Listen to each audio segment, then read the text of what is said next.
After years of helping online businesses make more money by advising them on their taxes and finances, I've now made it my mission to reach as many profitable online businesses as possible to help them save on their taxes and make more money. On my quest, I bring you proven and real profitable online business owners, and we dig into how they do it. Hey everybody, thanks for coming again. This is The Few, the Proud, the Profitable. This podcast, we exclusively interview 6- and 7-figure business owners and online business owners. We know that in this space especially, there are a lot of pretenders, a lot of people who are exaggerating, fabricating what their successes and their expertise are. So on this podcast, we exclusively talk to people who are actually making money online. So today we're talking to Liz Pifko. Liz, thanks for being on here. Thank you. All right, so real pleasure to have you. So first question, in a couple of sentences, just tell us what you do and who you are. So I'm Liz Pifko. I own a law firm that focuses on helping small businesses and online entrepreneurs with their legal needs. So we do a lot of contracts, biz formations, trademarks, copyrights, things like that. Okay. Any area you specialize in more? Are you doing more IP, entity setup, litigation, or just every bit of it? I focus mostly on contracts. Okay. So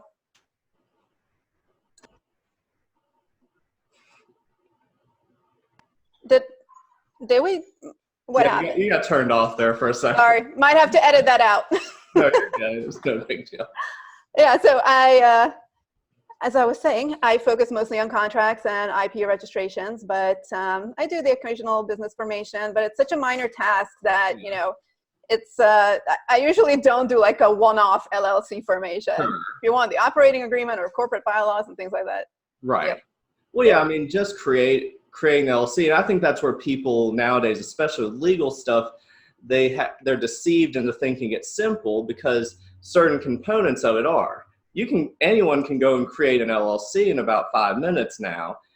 Having the underlying documents and structure to make sure it holds water and you don't run into issues down the road is a lot bigger challenge.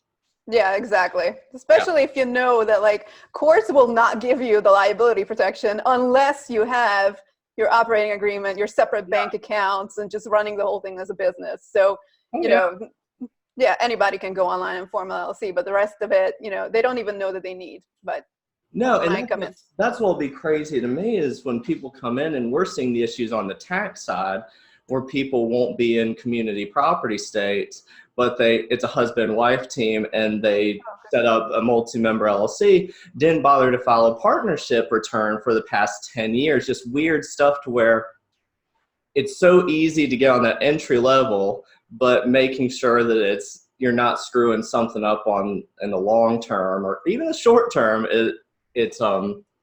I think it's a disservice how easy it is now to do some of the initial steps. It's getting a lot of people in trouble. Yeah, it is. I see it on the daily. Yeah, I'm sure you do. All right, cool. So question number 2, what's the best thing about having a profitable online business? Well, you know, I'm going to give you the cliche answer of freedom. Sure. But, you know, the truth is the truth. Not having a boss to deal with is just a world of difference. You know, I've had some awesome bosses and then I had some supervisors that were straight from hell. Mm-hmm. And it's just, you know, to be on my own and, you know, I know when I'm productive. And it's usually not on someone else's schedule. I'm actually very productive in the evenings. I'm productive when I travel. Sometimes, you know, I have my highest income months when I'm not even home. So, you know, I just need to travel more. I was just discussing that the other day. Never be at home. Exactly. And you can't do that with a traditional, you know, employment situation, especially not in my industry, which is like stuck in the 18th century most of the time. So yeah, freedom, absolutely. Oh yeah, and I mean that's kind of what my journey has been. Is I've realized after the fact that I either had the worst bosses in the world or I was not a great employee because that interaction never seemed to work out particularly well. And that's how we work here. The other CPA here in my office, he shows up at 4 or 5 in the morning and then we'll leave really early. It's lucky if I'm in here by 10 a.m., but then we're here late into the evenings during tax season. We're here till 2 or 3 in the morning, just because if you have that flexibility and you're not having to be stuck to, like you're saying, an 18th century business model, it gives you a lot more freedom than you'd otherwise have. Yeah, exactly. And like, sometimes you don't even know why the rules are there. Mm-hmm. Like, they're completely useless. They have nothing to do with the business. They have nothing to do with productivity. They actually hurt the business, hurt the employees. Just do away with that crap. So I wouldn't even re-enter the workforce until like that becomes the new culture. But that's not in my lifetime, I don't think. Anytime soon. So yeah. looks like we'll remain where we are. Yeah. All right, cool. All right, question number 3. The thing we hear from a lot of online business owners is that cash flow can be a real challenge. So how do you end up managing your cash flow and overcoming that?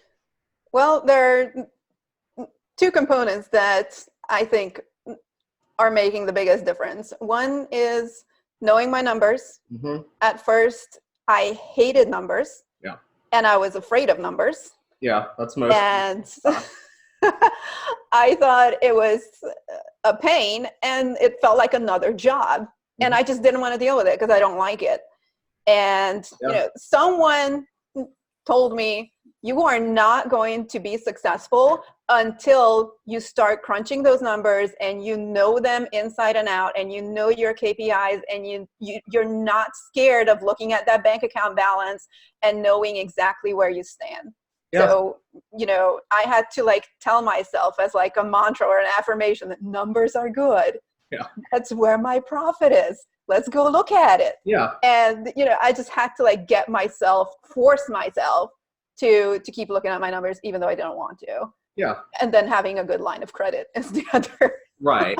Yeah, that gets you through, especially if you've got a business where it's not subscription based and you have ebbs and flows, be it seasonality or transactional type work. Mm-hmm. Having a little bit of buffer can be very, very helpful at certain times. But what you're saying with KPIs and tracking, that's the biggest difference that we've noticed with our clients across all industries. It doesn't matter if you're in retail, wholesale, you're consulting, it's a professional service. Doesn't matter what you're doing, how many employees you have, irrespective of any other factor, the clients who are tracking everything and who are really meticulous about their metrics, they succeed. But the ones who dig their heads in the sand, who don't have that information to make adjustments as needed, those are the ones that, if they don't fail, they at the very least just stall. They don't grow, and they stay exactly where they're at today. And it's going to be a forever struggle. Yeah. And they'll never know why they're struggling, because they're awesome people and they really know their craft. They are just not making any money. Right. And sometimes it's always the same. It's not even excuses, but it's the same reason that could have been overcome. Or sometimes it's just this rotating number of excuses. There's always something that happens, something that they couldn't avoid.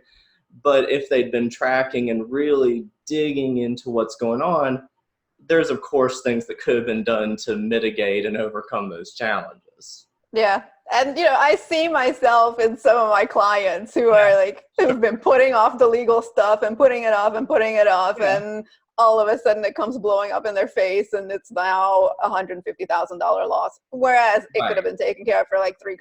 Same thing I had with numbers. Like, I so did not want to look at them. I wanted nothing to do with them. I was scared. And of course I overpaid in taxes in my first year, and I just got completely screwed. But, learning experience, whatever, I'm over it at this point. But if I acted like an adult and not been scared, I'd have so much money right now.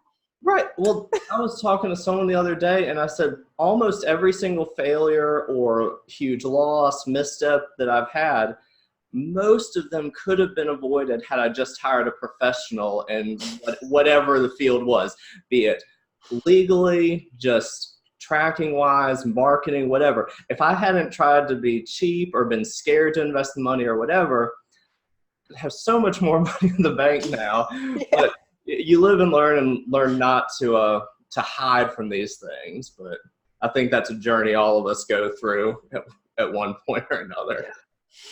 All right. Well, awesome. So question number 4, and this is just your opportunity to drop a bit of a knowledge bomb. So in a couple of minutes, give us a tip that every online business owner should know. Okay, so we talked about one of the big ones, cash flow. From a legal perspective, which is what I deal with every day, have a bulletproof client agreement that is made specifically for your business. Mm-hmm. Client agreement is the number one most important document that you are going to be using all the time. Every time you sign on a new client, the parameters of that relationship, the rules that everyone has to follow, any recourse that the parties may have against one another if, things don't work out as planned. All of this is in the client agreement. Everything from how you're going to resolve disputes, what you will do, what you won't do, for the money being provided, everything is in the client agreement. Yeah. I can't tell you how many people I work with that come to me because a relationship blew up, and when I ask for the contract, they don't have one. It was kind of we were friends, we knew each other, we emailed a couple of times back and forth, but we don't really have a contract, but I want to sue. I just have to start out by, first of all, you don't have a contract saying where you can sue. So if you want me to start working, that's where the first part of your retainer goes, is for me to figure out where you might be able to do that. And if the laws of that jurisdiction even allow for recovery. And then, once we've gotten these preliminary things out of the way, then, maybe in 2 weeks or so, we can actually get to the merits of this claim. Yeah. And it's like, you're spending so much money the most basic, the starting point of what you would be doing otherwise if they had an agreement. Like, if there is a contract, all I need to do is look at it, maybe check a couple clauses against the law to see if they're enforceable. Yeah. But, I can give you a yes or no in a day or two. If there is no contract, you're dragging this out and adding like $15,000 to that bill, which might not even be worth it at that point to pursue whatever you want to pursue. So unless it's a relatively major client account or dispute that's going on, at $300 to $500 an hour of doing that amount of research and that amount of time, it would be a pretty heavy claim to justify that, versus, again, if they just had that in place to limit the amount of time that you're having to invest into it, is huge. Yeah. And like, we're not even if you take lawsuits out and just think about like your client relationships, a contract is there not just to protect you, but to manage expectations and put everything in writing. So, when people start misremembering things a couple months or years down the line, you have a document that outlines everything and clearly states what the scope is and what's going to be done and how this thing is going to work. So an argument doesn't even have a chance to form. Right. It's explicitly laid out. And that's one of the things, our client agreement, we've through the years refined to where it's more and more clear what's being bought, what's not being bought, what the terms are of dissolution, if there's a dispute, who's responsible for fees, any of that stuff, which it's been very, very rare that we've had to go to the negative points of that. But to what you're saying, when a dispute does arise, we can say, well, look at what you signed here. Look at what the terms, I know that you think for whatever reason that we are providing X, Y, and Z. That's not at all what was outlined in the contract that we both executed. Yeah, and you can be really friendly about it and be nice. Just let the document talk for you. If you don't want to be confrontational, and just point to the relevant provision. The other party sees it and moves on with life because it says what it says. So there's no room for argument.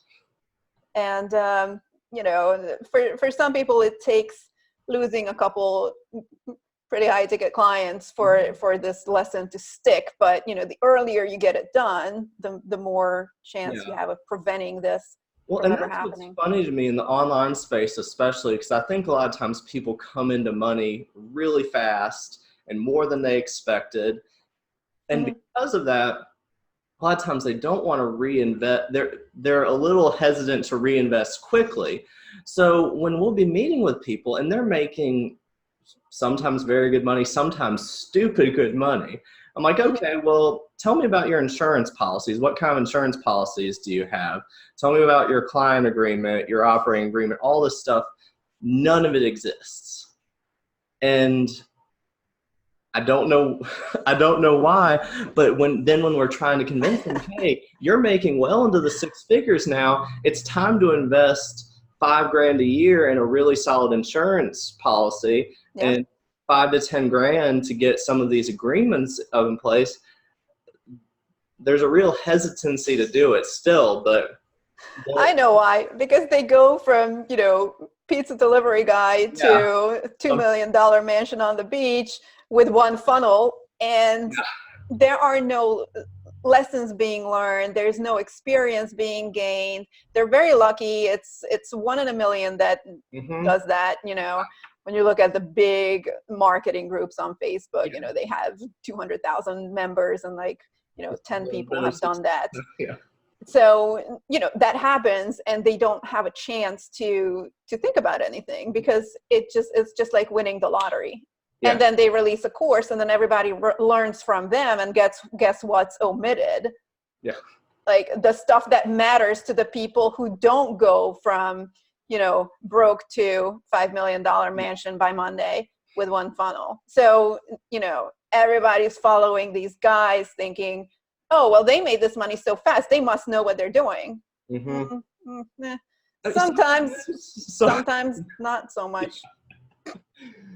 Yeah, and that's what's been so funny in this space is I have clients who are some of which they're good at what they do, but they also got lucky. Some of which who are just absolute experts, and then there's all these people you interact with who don't have that same good fortune, but expect what these unicorns were able to achieve.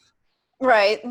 And that's what's funny, and part of the reason we started this podcast was talking to people where, looking on Facebook, everyone is making $50,000 a month on this one funnel, and they'll teach it to you for $100, and they're just crushing it and killing it. And then they either send us their tax returns so we can get their stuff, or we quote them our prices, which if they were making even a fraction of what they said they would be, chump change. And then, can't afford that. That's way too much. And I get a lot of that. Yeah. It's so funny to me because it's so transparent if you do the slightest bit of digging, but that seems to represent a disproportionate amount of the internet marketing population right now. It's just these huge inflated claims. But you'd be surprised how many people I interact with who post their Shopify dashboard and pictures with Lambos, but $1,500 for a contract is just going to break the bank. You can't do that. What? Oh, that's funny. All right, so cool. Last question. It's a twofer. You got a choice of either one. What's the craziest thing you've seen sold online, or what's the craziest tactic you've seen to sell something online? I don't know about crazy tactics, but I'm always fascinated by the type of things that you can find buyers for. Like, the Jesus toast, and there was a Dorito shaped like a Pope hat that sold for thousands of dollars, and like J-Lo's chewing gum. Like, it just makes you think that, if you have the ability to find the right people who want what you have, you can sell basically anything. Yeah, if you're a good enough copywriter and you can tap into whatever the little subset of the population you're trying to find, if you can target them effectively. Yes, it's my dream to sell a piece of toast for $20,000 one day. I mean, just burn it very specifically. You might have a shot. I think people are onto that though, so it has to be something new.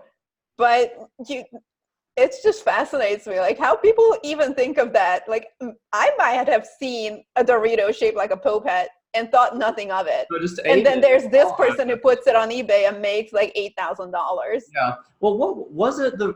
It was a Virgin Mary something. There was something 10, 15 years ago that got huge on eBay and sold for like $100,000. I can't remember what it was now, but it was like I remember, and I don't know. one of the I don't know first what it was either. absurd things to sell to begin with, and then this ridiculous price it ended up going for. Exactly. So I think about these things sometimes. yeah, late at night when it just bothers you. All right, well, cool. Well, again, thanks so much for being on here. If people are looking to reach out to you, if they're looking to work with you, what's the best way for them to contact you? So they can always find me on Facebook or join my group. I don't know if you can link that in the description. Yeah. Or, it's corvinuslaw.com, CORVINUS law. And I have a contact form there. So if they want to get in touch, they can always just fill that out, and they'll be in my inbox. Okay, sweet. Yeah, so we'll link that when we post this episode. So yeah, again, thanks so much for being on here. Thanks to everyone who's watching. Again, this has been The Few, the Proud, the Profitable, and we'll see you next time.